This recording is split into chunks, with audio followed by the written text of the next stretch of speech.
कौन है ये फटीचर और इसे युद्ध भूमि में आने की इजाजत किसने दी? मैं एक योद्धा हूँ, मुझे फटीचर मत कहो। फटे पुराने कपड़े पहना विद्युत नाम का एक गरीब लड़का इस वक्त ब्रह्मपुरी राज्य की राजकुमारी ऐश्वर्या के सामने खड़ा था और गुस्से में उसे घूरे जा रहा था।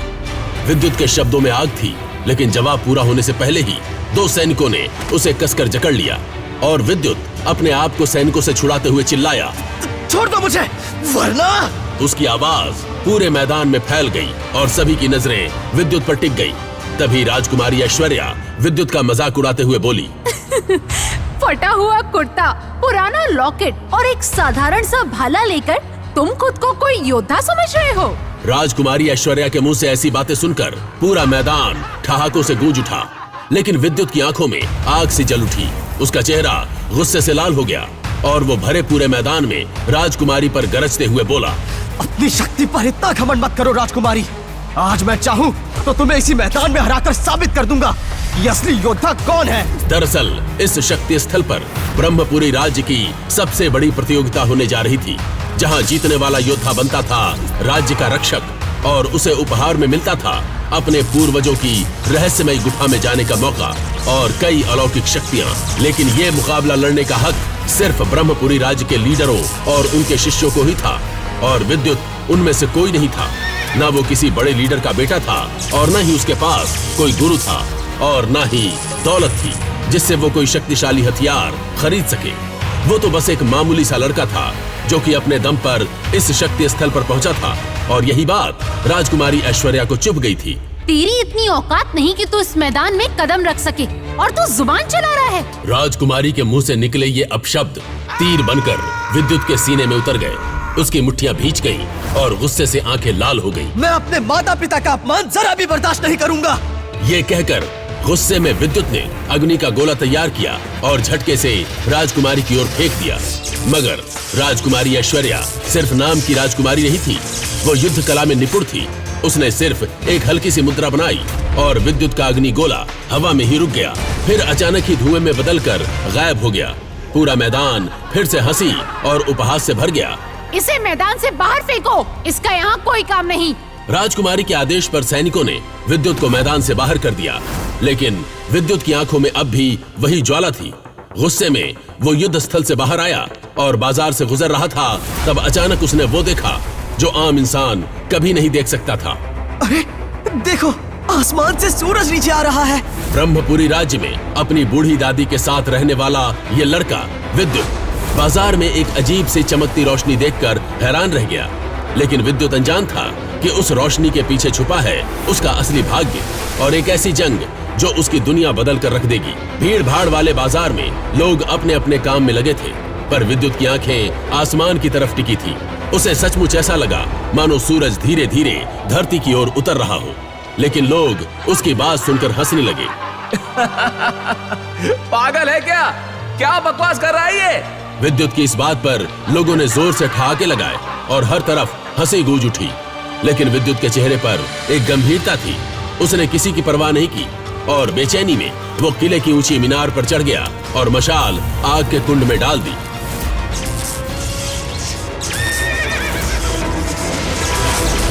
ये देखकर राज्य का रक्षक ऋत्विक वेदा हवा में उड़ते हुए वहां पहुंचा और तभी आसमान में दिखा वो जलता हुआ सूरज जैसा गोला, जो असल में था राज्य का सबसे बूढ़ा और शक्तिशाली योद्धा सिल्वर थामा।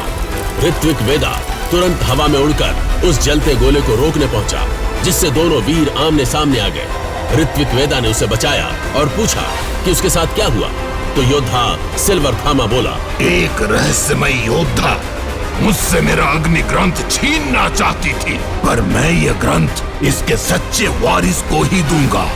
यही वजह है कि हम दोनों के बीच युद्ध छिड़ गया। तभी अचानक थामा का पीछा करती रहस्यमय योद्धा ने उस पर तीर से वार कर दिया और ग्रंथ थामा के हाथ से फिसलकर नीचे गिर गया और भीड़ में अफरा तफरी मच गई। वेदा ने मौका पाते ही ब्रह्मपुरी राज्य का रक्षा कवच एक्टिवेट कर दिया और थामा को साथ लेकर नीचे उतर आए। कुछ ही देर बाद वो दोनों थामा के ग्रंथ को ढूंढने लगे, लेकिन वो उन्हें कहीं नहीं मिला। इस पर थामा बोला, चिंता मत करो वेदा, अगर कोई आम इंसान इस ग्रंथ को छुएगा तो मुझे तुरंत पता चल जाएगा। इतना कहकर थामा हवा में एक ऊंची छलांग लगाकर आसमान में गायब हो गया। एक रहस्यमयी गुफा में धुंधले से उजाले के बीच बैठा था विद्युत, थामा के अग्नि शक्ति ग्रंथ के साथ, और उसे खोलने की कोशिश कर रहा था, लेकिन डर के मारे उसके हाथ कांप रहे थे और आंखों में ग्रंथ के मिलने की चमक थी। वो अचानक खुशी से बोला, अगर मैंने इसकी सारी शक्ति सीख ली तो युद्ध जीतना मेरे लिए मुश्किल नहीं होगा। शायद राजा मुझे रहस्यमय गुफा में जाने का मौका दे दे, और वही क्या पता मुझे मेरे माता पिता के बारे में कुछ पता चल सके। ये सोचते ही उसके चेहरे पर एक बड़ी सी मुस्कान आ गई, लेकिन अगले ही पल विद्युत को थामा का ख्याल आया और उसका दिल घबरा उठा।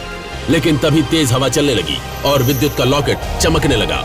साथ ही अग्नि शक्ति ग्रंथ से तेज रोशनी निकलकर विद्युत के माथे में समा गई, जिससे वो बेहोश हो गया। कुछ देर बाद विद्युत को होश आया तो उसकी दादी उसे उठाते हुए बोली, कहाँ गायब था? एक बूढ़े आदमी को तू बेहोश पड़ा हुआ मिला। वो बाहर तेरा इंतजार कर रहा है, कहता है तुझे जानता है। दादी के ये कहते ही विद्युत ने उठकर तुरंत अपने कपड़े ठीक किए और झोपड़ी से बाहर निकला। तभी उसकी नजर एक बूढ़े आदमी पर पड़ी। यह बूढ़ा आदमी कोई और नहीं बल्कि खुद थामा था।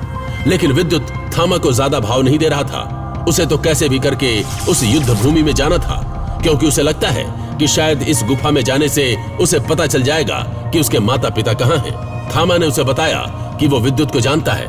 यह सुनकर विद्युत थोड़ा हैरान हुआ और बोला, मेरे पास आपसे बात करने का समय नहीं है, मुझे युद्ध स्थल जाना है। इतना कहकर विद्युत आगे चलने लगा और वो बूढ़ा थामा भी उसके पीछे पीछे चलने लगा। और चलते चलते विद्युत को अपने पुराने युद्धों की कहानियां, शूरवीरों के किस्से सुनाने लगा। पर विद्युत फिर भी चुप था। उसे इन बातों में कोई रुचि नहीं थी। ये देख उस बूढ़े थामा ने मुस्कुराते हुए विद्युत से पूछा, क्या तुम लड़ना जानते हो? ये सवाल सुनकर विद्युत थोड़ा ठिठक गया। 2 पल सोचा, फिर सीधा जवाब दिया, मैं लड़ना नहीं जानता, बस बचाव करना जानता हूँ। विद्युत की इस बात पर बूढ़ा थामा ठहाका मारकर हंस पड़ा और बोलने लगा, क्या सिर्फ बचाव करके तुम युद्ध जीत लोगे? विद्युत की आंखों में एक गहरी उदासी उतर आई और वो धीमे स्वर में बोला, न मेरे पास इतना धन है कि मैं शक्ति खरीद सकूं, और न ही कोई ऐसा गुरु जो मुझे शक्ति सिखा सके। ये सुनकर बूढ़ा थामा कुछ पल के लिए गंभीर हो गया। फिर चलते चलते अचानक रुक गया और गहरी नजरों से विद्युत की आंखों में झांक कर बोला, अगर तुम अपना लॉकेट निकाल दो तो तुम्हें कोई भी युद्ध में हरा नहीं सकेगा। उस बूढ़े थामा की बात सुनकर विद्युत चौंक गया। उसके मन में सैकड़ों सवाल उठने लगे। मेरा लॉकेट, इसमें ऐसी क्या शक्ति है?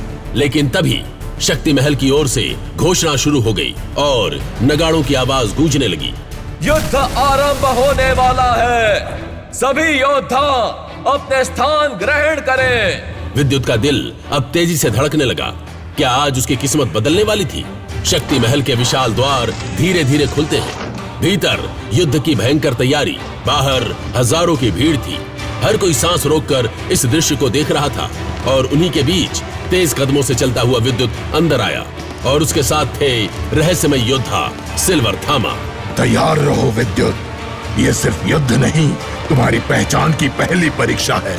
जैसे ही विद्युत शक्ति महल के भीतर पहुंचा, भीड़ में से तेजस नाम का एक लड़का निकला, जो कि राज्य के लीडर विराट का घमंडी बेटा था। वो विद्युत का रास्ता रोकते हुए बोला, जरा देखो तो, ये फटीचर भी आज युद्ध लड़ने आया है। तेजस ने विद्युत को धक्का देते हुए कहा। भीड़ अचानक चुप हो गई। सबकी नजर विद्युत पर टिकी हुई थी। विद्युत ने भी करारा जवाब दिया, कपड़े फटे हैं, हौसले नहीं, संभल कर बात करना सीखो। इस बात से तेजस गुस्से से कांप उठा और फिर दोनों के बीच मुकाबला शुरू हो गया। एक तरफ तेजस ने ताबड़तोड़ हमला करना शुरू कर दिया, वहीं विद्युत ने हर बार चतुराई से बचाव किया। उसे युद्ध की तकनीक नहीं आती थी, लेकिन बचना वो अच्छे से जानता था। फिर अचानक विद्युत ने जमीन पर जोर से पैर पटका, धूल का बवंडर उठा और तेजस कई फीट हवा में उड़कर धड़ाम से दूर जा गिरा। लेकिन लड़ाई अभी खत्म नहीं हुई थी। तेजस तिलमिला उठा। उसने अपनी पूरी शक्ति से एक विशाल आग से भरा शक्ति गोला विद्युत की ओर फेंका। थामा जोर से चिल्लाया, विद्युत, अभी अपना लॉकेट निकालो। लेकिन विद्युत कुछ समझ पाता उससे पहले ही पूरा इलाका राख में बदल गया। हजारों की चीखें गूंजने लगी। पर चमत्कार ये था, धुएं के बीच एक आकृति अभी भी खड़ी थी। जैसे ही धुआं छटा, भीड़ दंग रह गई। विद्युत अब भी वही था। उसकी आंखों में तेज चमक, हाथों में वो जलता हुआ लॉकेट था। वहीं दूर खड़ा वो बूढ़ा थामा अपने मन ही मन में बोला, अगर मैं कहूं कि ये लॉकेट तुम्हारे असली अतीत से जुड़ा है, तो क्या तुम जानना चाहोगे कि तुम असल में कौन हो? तो असल में कौन है विद्युत? वहीं दूसरी ओर विद्युत के हाथों अपनी बेइज्जती होते देख तेजस को गुस्सा आ गया और उसने इशारा किया। तुरंत 2 और योद्धा आगे बढ़ाए। स्थिति बिगड़ते देख श्रीमान थामा ने गंभीर आवाज में कहा, लड़के, तुम्हें नहीं लगता कि तुम पहले ही हार चुके हो? अगर अपनी सलामती चाहते हो तो चुपचाप इस लड़के से दूर चले जाओ, वरना मुझे तुम्हें सबक सिखाने से कोई फर्क नहीं पड़ेगा। उनकी आवाज इतनी भयानक थी कि वहां मौजूद सभी में खौफ नजर आने लगा। स्थिति को संभालने के लिए शक्ति स्थल की देख रेख कर रहे योद्धा बाहर आए। उनमें से एक, जिसके सीने पर 2 सितारे थे, आगे बढ़ा और गंभीर स्वर में बोला, श्रीमान, कृपया शांत हो जाएं। मैं शक्ति स्थल के बाहरी दस्ते का कमांडर विजय हूं। कमांडर विजय को अपनी शक्ति से यह आभास हो गया था कि सामने खड़ा इंसान उससे कहीं अधिक ताकतवर था। विजय को देखकर थामा बोले, तुम्हें बड़ों का आदर करना आता है, लेकिन तुम्हारी शक्तियां मुझे कुछ भी सिखाने योग्य नहीं है। कमांडर विजय ने तेजस और उसके साथियों की ओर घूरकर कहा, अगर तुमने फिर से ऐसी हरकत की तो मैं तुम्हें मुकाबले में भाग ही नहीं लेने दूंगा और भूल जाऊंगा कि तुम किस दल से आते हो। कमांडर की कड़ी नजर से तेजस के पसीने छूटने लगे और वह हड़बड़ाते हुए बोला, आप गलत समझ रहे हैं। लड़ाई पहले इस लड़के और इस बूढ़े ने शुरू की थी। कहते हुए उसने विद्युत और थामा की ओर इशारा किया। विजय तेज आवाज में गरज कर बोला, तुम्हें बड़ों से बात करने की तमीज है या नहीं? ये एक उच्च स्तर के योद्धा हैं। लगता है मुझे लीडर विराट से मिलना होगा तेजस, क्योंकि तुम ऐसे नहीं सुधरोगे। कमांडर के मुंह से अपने पिता विराट का नाम सुनकर तेजस सहम गया और झिझकते हुए माफी मांगने लगा। विजय की नाराजगी के बावजूद उसने थामा से माफी मांगी और फिर विजय की ओर विनम्रता से देखने लगा। विजय ने कहा, अपने गुरु का पत्र लाओ और कल शक्ति स्थल में आना। तेजस ने पत्र सौंप दिया और विजय भीड़ की ओर मुड़ा और गंभीरता से बोला, मुकाबले में भाग लेने का समय समाप्त हो चुका है। जो बचे हैं वे 6 माह की प्रतीक्षा करें, निराश न हो। कमांडर विजय की बात सुनकर सभी योद्धा निराश होकर वापस लौटने लगे। तभी विद्युत ने गंभीर स्वर में विजय से कहा, कमांडर विजय, नमस्कार। मैं भी इस मुकाबले में भाग लेना चाहता हूं, कृपया मेरा नाम भी लिख लें। विजय ने एक पल के लिए थामा की ओर देखा और कहा, लाओ अपना पत्र दिखाओ। विद्युत एक पल के लिए हैरान हो गया और बोला, मेरा कोई गुरु नहीं है। विद्युत की बात सुनकर कमांडर विजय ने गहरी सोच में पड़ते हुए कहा, मुझे माफ करना विद्युत, राजघराने के हालिया हमले के कारण एक नया नियम बना है कि बिना गुरु के पत्र के मुकाबले में भाग नहीं लिया जा सकता। विजय की बात सुनकर विद्युत निराश हो गया और मुड़कर जाने को था कि अचानक उसके कानों में एक आवाज आई, मैं इसका गुरु हूं। मेरा नाम आचार्य थामा है। राजघराने के रक्षक मेरे मित्र हैं, आप उनसे मेरी जानकारी ले सकते हैं। ये रही मेरी मोहर। श्रीमान थामा ने हवा में हाथ लहराया और उनके हाथ में एक मोहर प्रकट हो गई। कमांडर विजय चकित होकर बोले, क्या मैं आपका स्तर जान सकता हूं? थामा ने गंभीर आवाज में कहा, लगता है तुमने मेरी मोहर को ध्यान से नहीं देखा। ये एक गुप्त मोहर है जो राजघराने के द्वारा सिर्फ उन्हीं को दी जाती है जिन्होंने विशेष सेवाएं दी हों। आचार्य थामा की बात सुनकर विजय मुस्कुराकर बोला, मुझे क्षमा करें, आजकल यह मोहर बहुत कम देखने को मिलती है। यह मेरी जिंदगी में देखी दूसरी मोहर है। थामा बोले, मुझे एक कागज दीजिए, मुझे पत्र के नए नियम की जानकारी नहीं थी। विजय के इशारे पर एक सैनिक कागज ले आया और थामा ने आराम से उस पर अपनी मोहर लगा दी। विजय मोहर को देखते ही आश्चर्यचकित हो गया और झुकने ही वाला था कि थामा बोले, कमांडर विजय, ऐसा करने की आवश्यकता नहीं है। कृपया मेरी पहचान इस लड़के के सामने प्रकट न करें। विजय ने सिर हिलाकर सहमति दे दी। थामा ने विद्युत की ओर देखा और मुस्कुराते हुए कहा, ये लो, तुम अब कल समय पर आ जाना। मित्र। कमांडर विजय ने जब सुना कि इतने शक्तिशाली व्यक्ति ने विद्युत को मित्र कहकर संबोधित किया तो वह हैरान हो गया, क्योंकि वह स्वयं उस स्तर तक पहुंचने के बाद भी थामा का नाम लेकर बात करने की हिम्मत नहीं जुटा सकता था। विद्युत ने खुशी से उछलते हुए कहा, क्या आप सचमुच मेरे मित्र बनना चाहते हैं? थामा हंसते हुए बोले, क्यों नहीं? तुमने बहादुरी से अपने से अधिक शक्ति और उम्र वाले योद्धा को उसी की शक्ति से हरा दिया। ऐसा साहस बहुत कम में देखने को मिलता है। तुम तो मुझसे भी अधिक शक्तिशाली बनोगे। मुकाबले में शामिल होने की बात सुनकर विद्युत ने आचार्य थामा से मुस्कुराकर कहा, मित्र, देखना, एक दिन मैं तुम्हारा एहसान जरूर चुकाऊंगा। विद्युत के चेहरे पर एक प्यारी सी मुस्कान थी। तभी वह बूढ़ा आदमी थामा गंभीर आवाज में बोला, विद्युत, एक बात का ध्यान रखना, हम मित्र हैं, यह बात किसी और को मत बताना। विद्युत ने कहा, ठीक है, पर तुमने मुझसे झूठ कहा कि तुम्हारा नाम टाइगर है। मैंने सुना कि तुम्हारा नाम थामा है, इसलिए अब से मैं तुम्हें श्रीमान थामा ही कहूंगा। थामा ने हामी में सिर हिलाकर जवाब दिया। फिर थामा ने हवा में हाथ लहराया और उनके हाथ में एक चमकदार पत्थर आ गया। यह एक शक्ति से बना पत्थर है। विद्युत, कभी तुम बहुत बड़ी मुश्किल में फंस जाओ तो इस पत्थर को तोड़ देना। मैं तुम्हारी मदद के लिए आ जाऊंगा या मदद भेज दूंगा।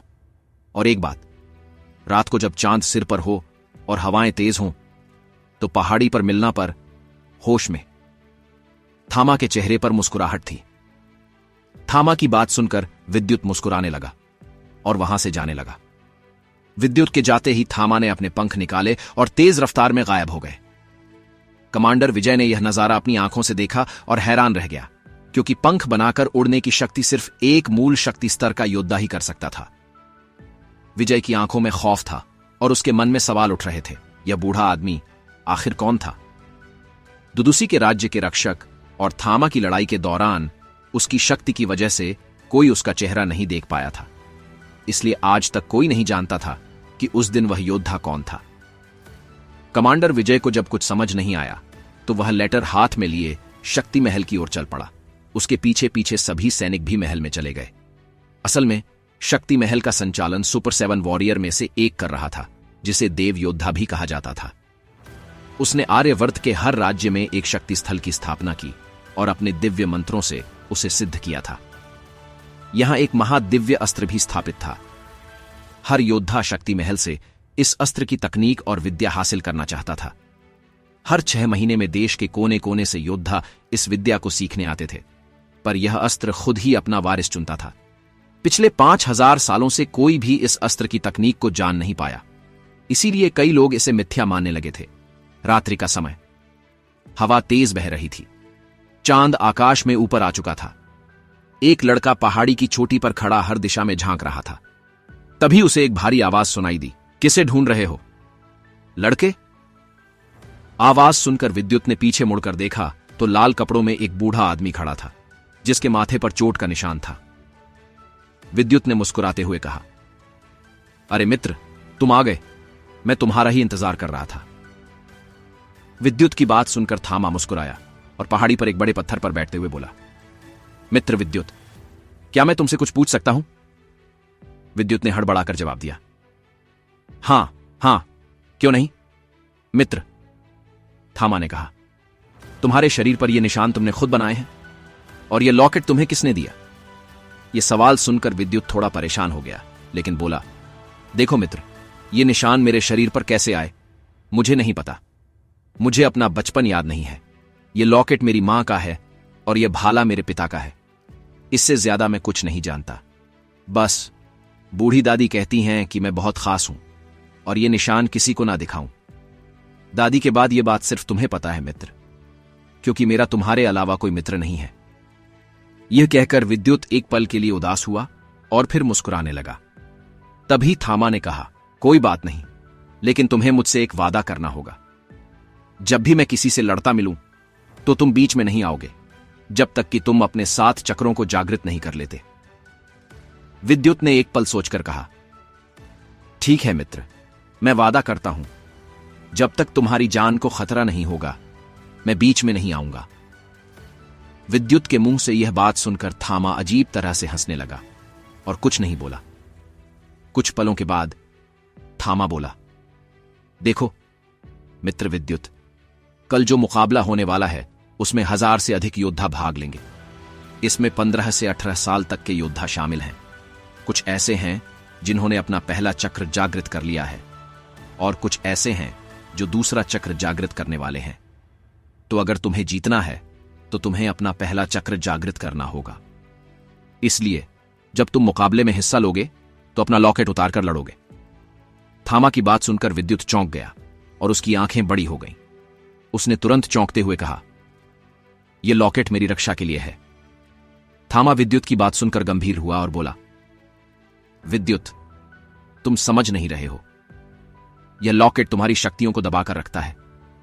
अगर तुमने इसे उतार दिया तो तुम्हारी शक्ति आजाद हो जाएगी और मैं तुम्हें उन्हें काबू करने में मदद कर पाऊंगा। विद्युत के चेहरे पर हल्की परेशानी देख आचार्य थामा गंभीर आवाज में बोले, देखो, मैं यह जानता हूं कि मेरा अग्नि शक्ति ग्रंथ तुम्हारे पास है। मैं उसे तुमसे वापस नहीं लूंगा। मैंने वह ग्रंथ अपने शिष्य के लिए ही बनाया था। आचार्य थामा के मुंह से अग्नि शक्ति ग्रंथ का नाम सुनकर विद्युत के चेहरे पर घबराहट और उसकी आंखों में खौफ नर आने लगा। वह हड़बड़ाकर अपने कदम पीछे करने लगा। विद्युत के चेहरे पर खौफ देखकर आचार्य थामा गंभीर आवाज में बोले, देखो विद्युत, डरो मत। मैंने आज ही तुम्हें अपना शिष्य बनाया है और तुम्हारे लेटर पर अपनी गुरु की मोहर भी लगाई है। क्या तुम्हें अब भी लगता है कि मैं तुम्हें कोई नुकसान पहुंचाऊंगा? मैंने तुम्हें अपना शिष्य मान लिया है, इसलिए तुम उस ग्रंथ को अपने पास रखो। मुझे कोई ऐतराज नहीं है।